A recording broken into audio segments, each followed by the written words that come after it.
Today, Bryce Mitchell makes not only Dan Ige, but also Michael Bisping uncomfortable with his Bible thumping and his praying.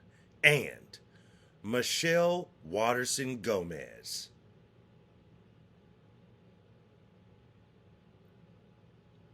Also, Israel Adesanya and his arc to become John Jones in 2023, possibly 2024. All of this and more today on Matter of Fact MMA. Let's go. Okay. So we're gonna start out. We're gonna get right into it. You know what I'm talking about? Well, let's go ahead and kick it off. Let's start out with some of the biggest news before we get back into last week's card. Because we're only going to touch on a couple of things, you know what I'm saying, pause on last week's card. Because it was kind of a weird card. I mean, I guess it was all right. You know what I'm saying? I guess that card was all right, but it wasn't really like that. But let's start off with Israel Adesanya. So here's what's funny, man. So last night, you know, your boy Matt's just hanging. I'm just chilling. You know what I'm saying? It's Sunday. I've been watching football all day. You know what I'm saying? I'm just hanging out. You know what I'm talking about? And, you know, I'm scrolling through Instagram. I'm checking stuff on YouTube, you know. And I start seeing all this stuff about, you know, Israel Adesanya and a DUI case and all this stuff. And I'm like, what? So, you know, your boy puts on his detective hat, you know. And I start trying to kind of look up, a little stuff about this. Now, there's not a ton of info out at this time. A lot of things are unclear.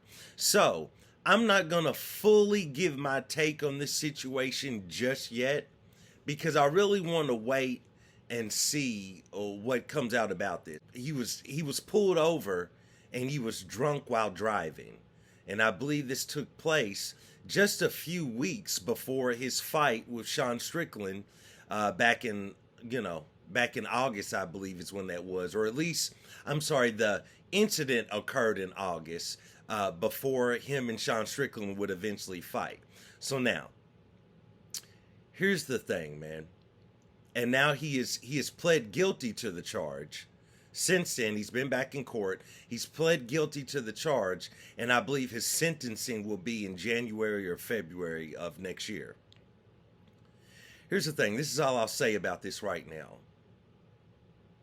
It's going to be interesting to see how this is handled within the media of the MMA space, so to speak. Because the thing about it is, you know, I'm not measuring what Izzy has done versus John Jones, because a lot of John Jones's, I guess that's how you would say that. A lot of his charges are a lot worse. He's been accused of a lot worse things than Izzy has.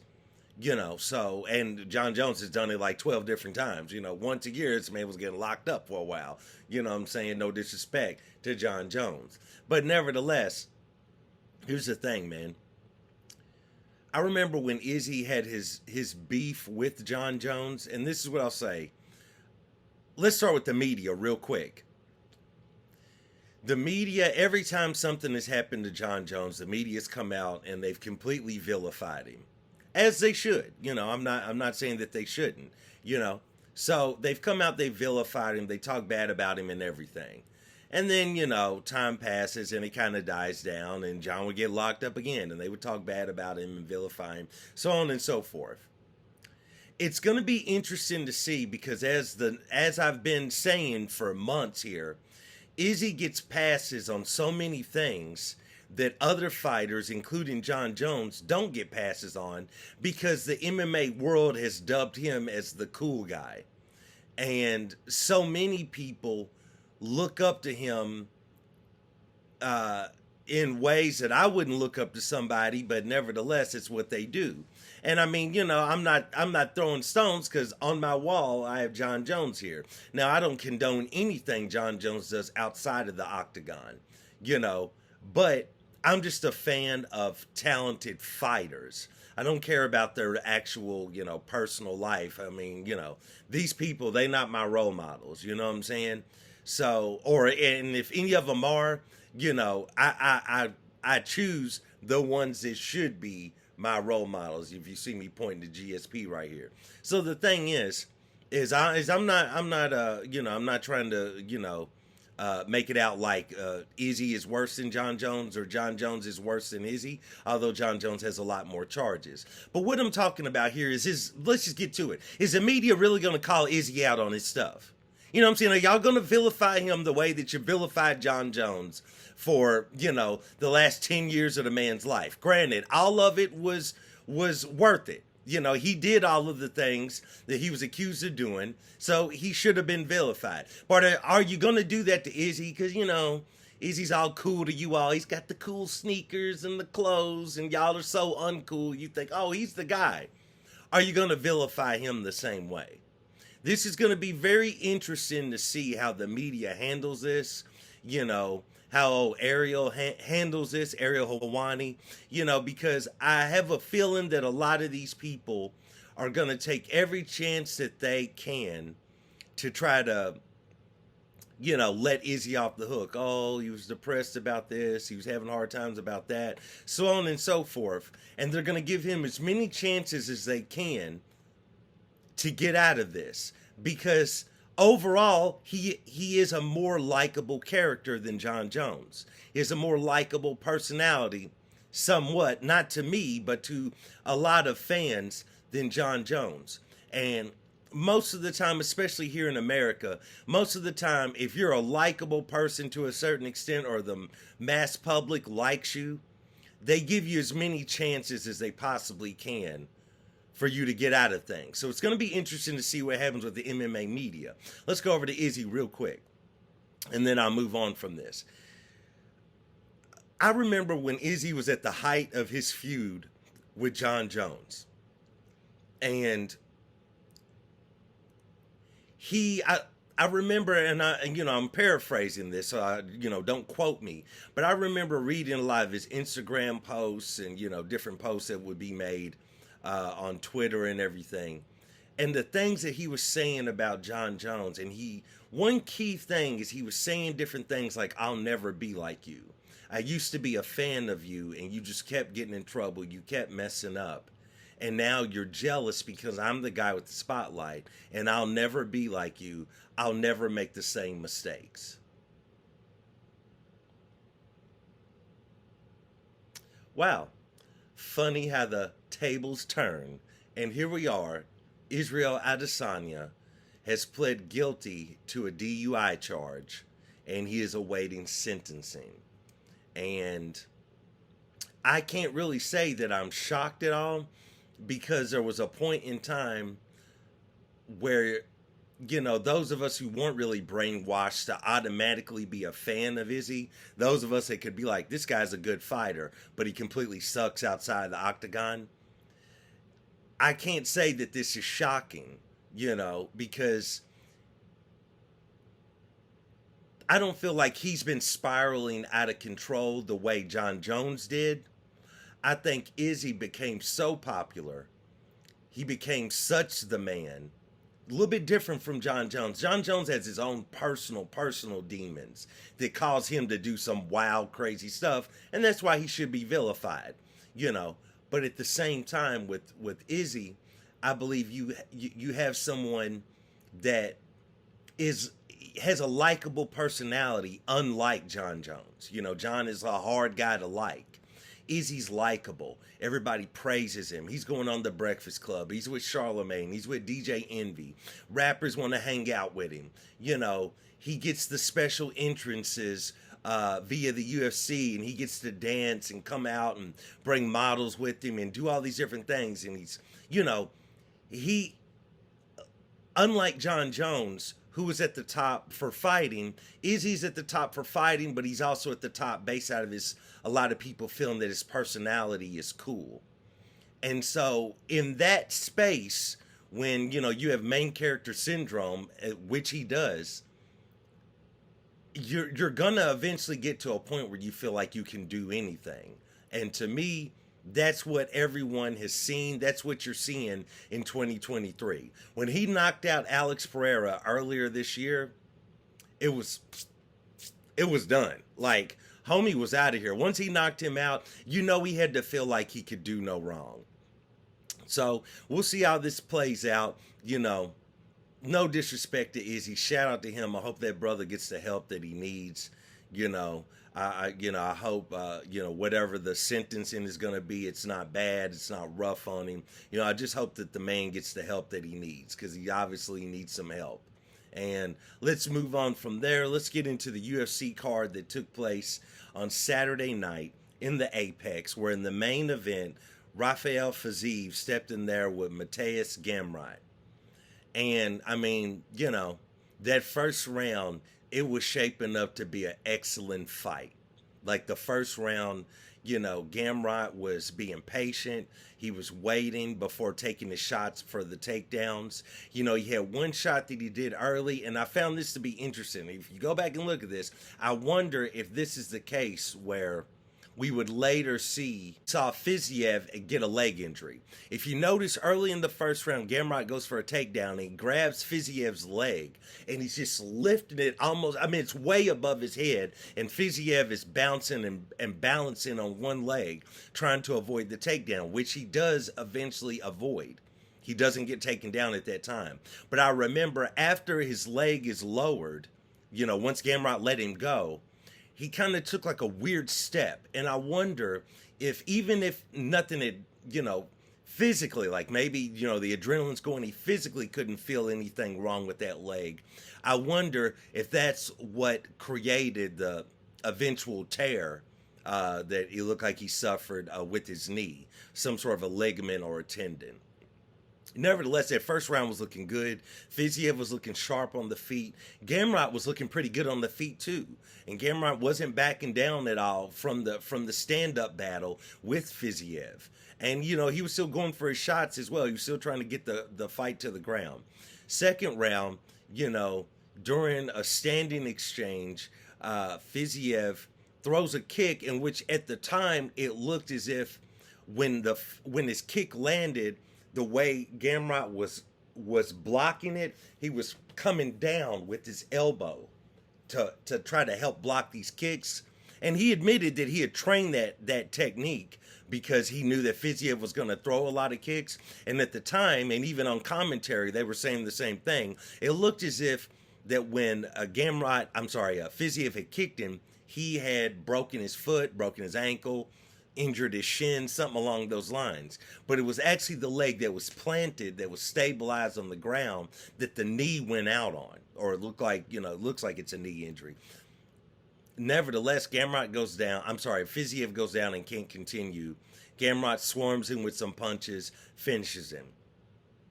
Or at least, the referee stops the fight. Fiziev was not put out, though. So, here's the thing. A lackluster finish to what was going to be a great fight.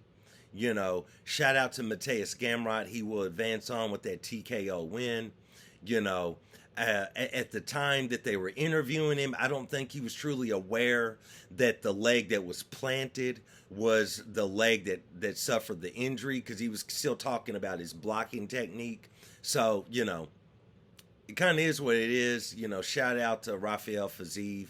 I hope his recovery goes well, and I can't wait to see him back in the octagon. And Mateusz Gamrot moves on. We'll see what the UFC is going to do with him next. There's no UFC card later this week, so I'm going to be doing a little bit different content this week, some other videos. So we probably will, later on this week, I'm going to drop a video where we kind of discuss the current state of the 155-pound division. We'll kind of get a little bit more into Gamrot at that time, but shout out to Mateusz Gamrot for getting that win. Let's move on. In the co-main event, you had Bryce Mitchell stepping there with Dan Ige. And Bryce Mitchell, man, he goes in there, he put that pace on Dan Ige. He took Dan Ige to the woodshed. And Dan Ige was hanging with him on some of the exchanges, some of the scrambles, trying to get the reversals in. Dan Ige's a good grappler, and he's got good wrestling. But Bryce just put that pace on him. He never relented. He never slowed down. And if he was taking time to catch his breath, he had Dan Ige in such a compromised position in which he could have a second to rest, get his breath, and Dan Ige was still working to try to get out of to get out of whatever position he was in. So shout out to Bryce Mitchell. What was crazy is more so Bryce Mitchell made more headlines by the things he was doing before and after the fight than his actual performance. So I just wanted to spotlight his performance, which was outstanding. Bryce Mitchell, of course, if you can't already tell, gets the win there, gets the win by decision. But his wrestling is just a different level. He got that farmer strength. He got that farm boy, wake up every day at 5 a.m., let's go outside and start working in the fields type strength. You know what I'm saying? This homie's lifting horses. He's picking up cows. Hey, the tractor's got a flat tire. Hold on. He's lifting up with one arm, changing the tire. You know what I'm saying? I mean, this dude is strong. This is what I'm saying. But the homie comes in the octagon, and he's singing. He's singing loudly at the top of his lungs. When they're announcing him, he pulls a Bible from somewhere. I'm like, where did homie get the Bible from? Just out of nowhere, boom, there's the Bible. And it's like, he's yelling some wild stuff. And then at the end, after he beats Dan Ige, poor Dan Ige just lost. He just lost a fight. He lost half his paycheck. He's tired. He's worn out. It was a high-paced fight. He wants to take a breather, and then here comes Bryce Mitchell, pulls him over and says he can't leave until he prays with him. And Dan Ige looked about as uncomfortable can be. Only out uncomfortabled, yeah, I said it, out uncomfortabled by Michael Bisping, who's, if you've ever watched him on the Joe Rogan show, Michael Bisping is not a believer. We'll say that. You know what I'm saying? He's not a big believer. There are a lot of the things Bryce is a believer in. So Michael Bisping is standing there, and you can just tell Michael Bisping wants to be Michael Bisping and cut that Bisping promo like, hey, buddy. You could tell he wanted to hit him with that head, buddy. You know how Mike is. You could tell he was just like, come on, man. Because, not only is it uncomfortable, but Bisping doesn't believe in the same thing. So he's really like, come on, bro, let's wrap this up. Wrap it up then. Let's get this over with. But Bryce is sitting there. He's talking about praying. He's trying to pray with Dan Ige. They won't let him pray. He's talking about, he has a moment where you're like, oh, this is great. He's talking about he wants to donate $5,000 of his purse to different charities that Dan Ige is involved with the wildfires and everything that occurred in Hawaii. Then he starts talking about that the wildfires are man-made.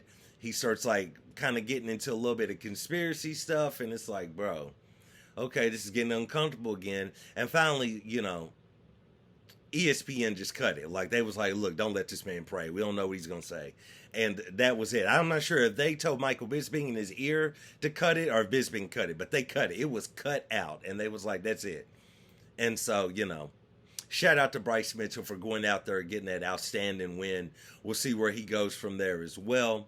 Let's move on. The only other thing I wanted to touch on right now, what I'm saying, there was definitely, as I'm checking my notes here, my Nizzotes, there was some good things. It was good to see, Mo Usman goes out there, he guts out a win. Mo Usman still has a sloppy style, but, he makes it effective. He still goes, he's not the same. I'm not trying to demean Dricus du Plessis, but reminds me of Dricus, who kind of also has a sloppy style, but both of them make it work and they keep getting wins. So shout out to them.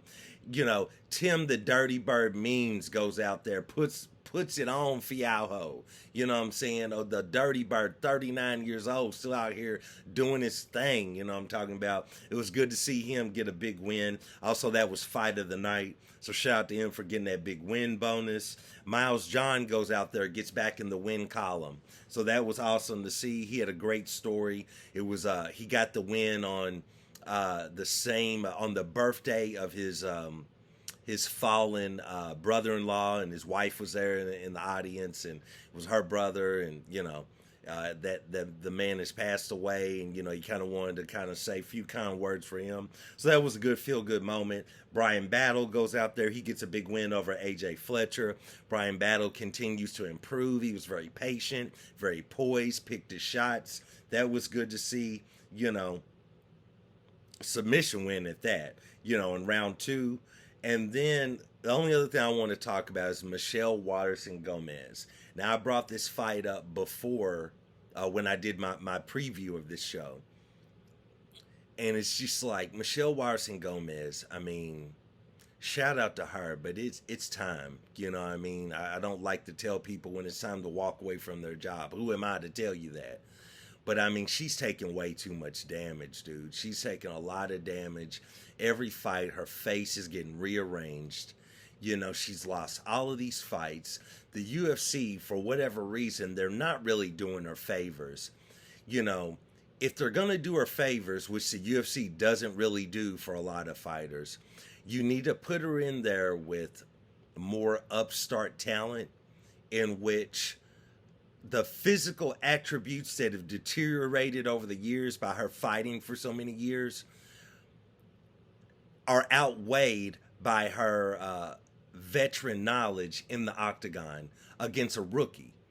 And and I know she probably makes a good wage, to fight, so they want to get their money's worth out of her. But man, if the UFC cares about her at all, which I'm not saying that they do, man, y'all got to give her some upstart female in the game and let her get a win, and then, give her that Robbie Lawler treatment and get her out of there. Because, I mean, it's not looking good for her. And, a lot of these fights, you see her daughter out in the audience, and, I don't know if she was there that night, but, she's just you can tell she's a good person. She's a mom. She's a wife. You can tell if you follow her on Instagram, she cares about her family and everything. So you just hate to see that, but nevertheless, man, she goes out there and Marina put it on her. She did well early in the first round, and by the end of the first round, you were already starting to see like, here comes the typical Michelle Waterson Gomez fight. So, shout out to her. Shout out to Marina Rodriguez, for getting a big win. But, Michelle Waterson Gomez, if you ever see this, shout out to you. You've been awesome for the division and for women's mixed martial arts, but it's getting a little rough. But nevertheless, that's all we're going to talk about at this time today. I'll be right back with you tomorrow. A lot of things should come out, a little bit more things should come out today about the whole Adesanya situation, the DUI. So we'll try to find out more about that. But in the meantime, I will, I'll get back with you guys tomorrow. We'll see what's going on, what's happening. So I appreciate you guys for watching another episode of Matter of Fact MMA. And I'll check you next time. Peace.